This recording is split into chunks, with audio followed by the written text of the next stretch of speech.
Plaza Indonesia Next Gen Festival di Pod and Play barengan sama Willy Winarko. Nah, untuk hari ini kita bakal ngobrol-ngobrol tentang entrepreneurship.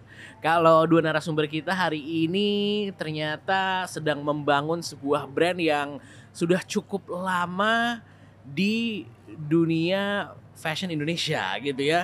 30 tahun OG nih bisa dibilang. Nah, sekarang kita bakal ngomongin tentang perkembangannya Arkea barengan sama Kak Arfi dan juga Kak Atia Sardadi. Halo. Halo Willy. Wah, gimana nih tadi sesinya?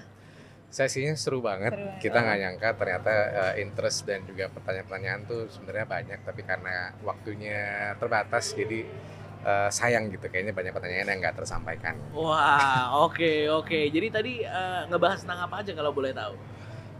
Kita tadi diawali dengan ini ya, sedikit introduction terhadap brand profile kita, gimana journey-nya as a brand, juga tadi ada sedikit gimana journey personal saya sampai bisa terjun, kurang lebih gitu ya, Atia. Tadi sih ngebahas tentang judulnya kan To Be or Not To Be Entrepreneurs ya. Jadi ngasih tahu journey-nya sebagai brand dari awal berdiri sampai hari ini juga benar kata kakak tadi, journey-nya kita sendiri berkecimpung di dunia ini tuh gimana sih awalnya gitu. Bener, aku sempat dengar tuh. Jadi awalnya memang aksesoris gitu. Betul. Kan ya. Di awal di aksesoris baru mengeluarkan ibaratnya kayak baju dan sebagainya itu di tahun 2016. Yes. Wow. What made you guys wanna jump in akhirnya? Karena apa ya, satu kebutuhan dan dua keadaan. Jadi yang pertama kali on board itu sebelum kakak sama adik-adik adalah aku. Aku tandeman sama ibu bikin brand yang bernama Lace by Arkea di 2016. Karena memang kita kepingin punya produk yang seperti itu. Dan kedua karena pada saat itu there was a transition in digital, di mana retail tuh berubah dari offline ke online. Nah itu juga akhirnya mendorong kita untuk pengen bikin produk yang berbeda konsep sehingga there's a refreshment gitu. Ini karena memang sebuah family business ya. How is it different from a regular business? Apalagi bersama dengan kakak adik gitu kan ya. How is it different? Susah juga jelasinnya. It's different ya, pasti kita punya waktu lebih ya untuk nggak cuma sekedar bicara bisnis tapi juga bonding lah. Apalagi kan saya udah berkeluarga, Ati udah berkeluarga, adikku Hatu berkeluarga, satu lagi masih mudah-mudahan sebentar lagi gitu. Jadi kan udah terpisah-pisah gitu ya. Jadi kita punya satu platform di mana kita bisa tetap punya chance untuk komunikasi, untuk check on them gitu, how are they doing gitu. Karena nggak cuma ketemu sehari-hari sebagai dari sisi bisnis dan profesional juga, tapi as a personal juga kita maintain relationship itu gitu sebagai siblings dan sebagai anak. Nice. Kita kalau boleh track back sedikit gitu ya. Arkea, so it started tahun 91 ya kalau aku dengar ya. Secara legal 91, tapi harusnya sebelum itu sih udah mulai secara legalnya secara legal, jadi gitu. PT berdiri tahun 91. Boleh ceritain nggak nih untuk teman-teman yang mungkin masih belum tahu tentang brandnya itu sendiri, seperti apa sih dan perkembangannya sampai sekarang bisa punya brand banyak anaknya gitu. Gimana tuh? Jadi benar tadi Arkea tuh legally was built tahun 91 oleh ibu dengan produk pertamanya tuh bando dan jepit rambut, and that's it gitu. Beliau started from selling it mouth to mouth dari teman ke teman sampai bisa masuk ke department store besar, ke retailer besar juga, and there was a time we had almost 30 outlets across the country. Nah itu konsisten berjalan selama 20 tahun. We did ekspor juga ke Southeast Asian countries. Lalu di 2015 saya masuk, 2016 muncullah brand Lace by Arkea berdasarkan kebutuhan, and from then on itu progressing aja sih.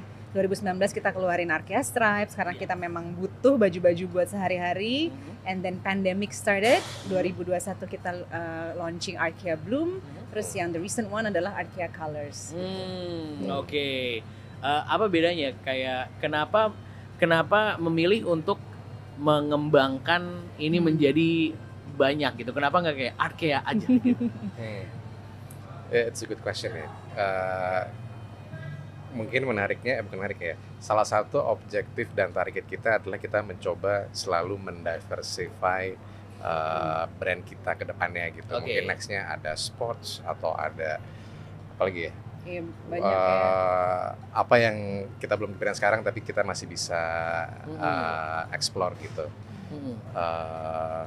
Coba tolong dibantu deh. Mungkin balik ke root kita ya, as a family we have a cross generation in this running business kan. Yeah. Ada ibu yang baby boomers, kita berdua milenial tengah, adik-adik kita milenial lahir menuju Gen Z Yeah, gitu. yeah. Jadi there's a lot of people to cater dan kita ngerasa dengan punya many product diversification kita tuh bisa reach banyak banget audience gitu. Jadi instead of satu tapi deep, kita maunya luas supaya wanita ini juga bisa merasa terrepresentasikan. Karena kan we all have different styles. Jadi pengennya ketika siapapun dengan style apapun masuk ke toko kita tuh pasti at least there's one piece that you would like and you would like to buy. I see. Oke. That's the goal. Nah, kalau sebagai di balik layarnya gitu ya, kalau as people behind the scenes, butuh jadi seorang fashion enthusiast nggak sih untuk bisa masuk ke industri fashion? It's a very good question. Iya. Harusnya sih ada ya. Harusnya ya. Harusnya sih ada karena kalau emang suka pasti ngejalaninnya tuh nggak berat lah gitu. Oke. I agree. Aside from all the logical reasonings ya, tentunya sesuatu itu harus dijalanin dengan passion juga gitu. Kalau misalnya berat ngejalanin nggak suka sama fashion, kayaknya you can enter it, tapi mungkin nggak bisa sustain. Nggak bisa lama Nggak ya. bisa lama. Iya. Oke, so of course harus ada sedikit cintanya lah Iya ya ke dong. dalam ini. Iya dong. How about this? Kalau kita ngomongin tentang Arkea as a brand, it's a long standing brand dengan reach yang cukup besar gitu ya. Belakangan ini pasti ada banyak fashion brands yang mulai bermunculan gitu kan, mulai menjamur. Pastinya ada kompetisi gitu ya. Kalau dari Arkea sendiri melihat itu seperti apa? Apakah itu sebuah opportunity? Apakah itu sebuah gimana caranya biar kita bisa masuk ke dalam pasar baru? Seperti apa tuh kalau ngelihat kompetisi?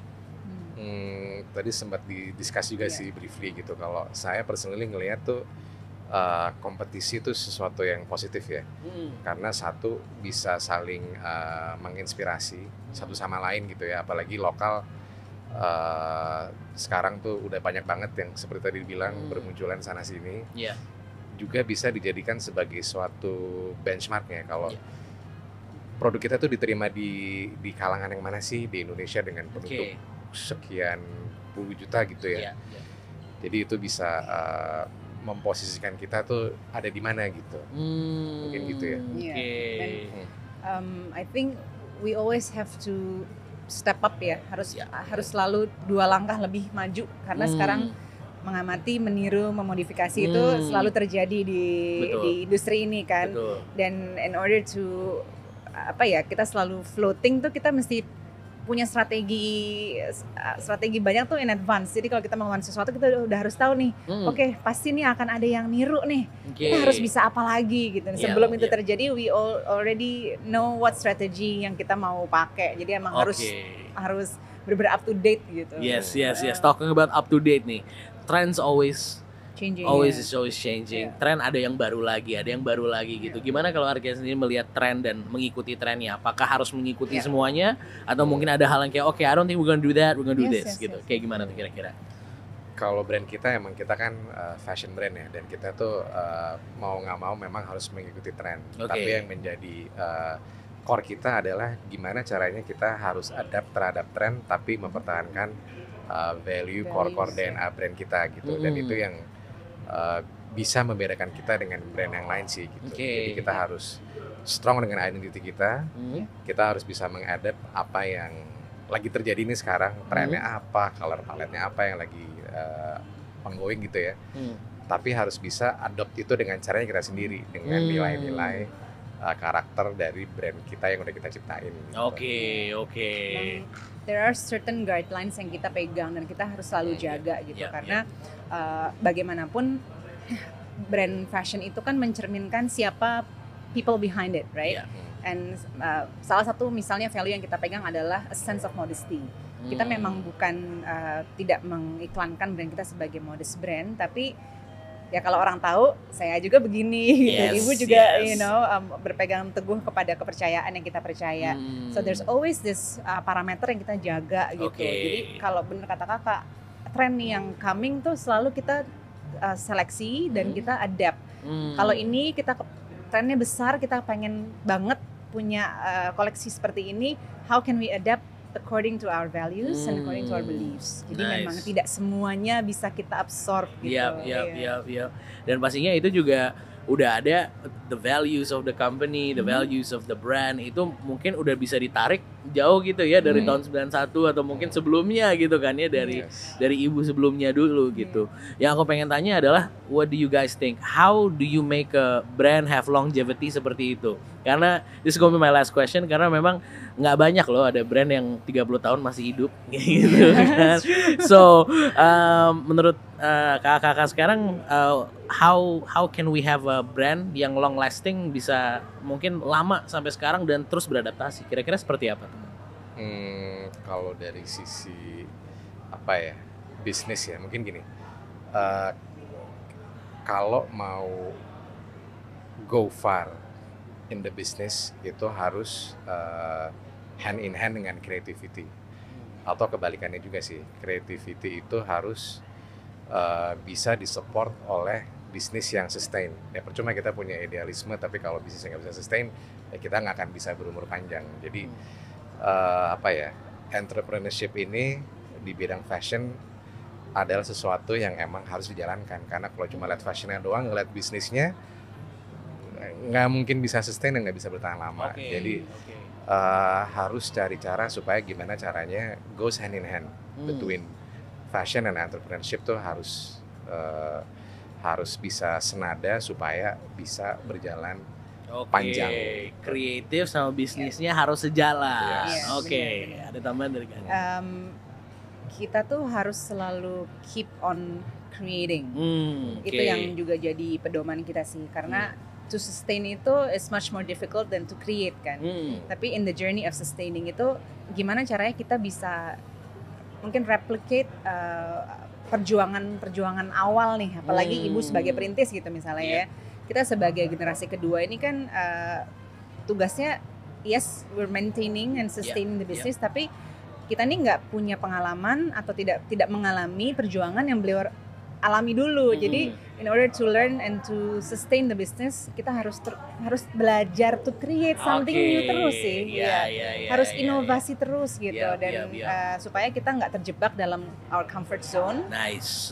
Just to sustain the business gitu. Oke, so jangan terjebak sama comfort zone, sama kreatif, sama bisnis itu harus sejalan gitu ya. Dan semoga brand lo yang lagi menonton itu bisa panjang, bisa 30 tahun, 100 tahun gitu ya, masih bisa ada terus dan eksis. Oke, kalau gitu terima kasih banyak kakak sudah ngobrol-ngobrol barengan sama kita.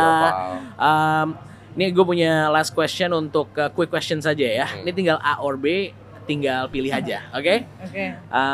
Sebentar. Oke, one set atau two piece clothes? One set. Oke, one set ya. Sebentar. Kalau mau keluar rumah nih, dress to kill atau tampil seadanya? Tampil seadanya lagi. Dress to kill dong. Oh, siap.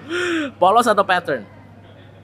Aku polos guy. Oke. Aku juga polos. Oke, nice kalau gitu. Terima kasih banyak. Thank you. Makasih. Yes.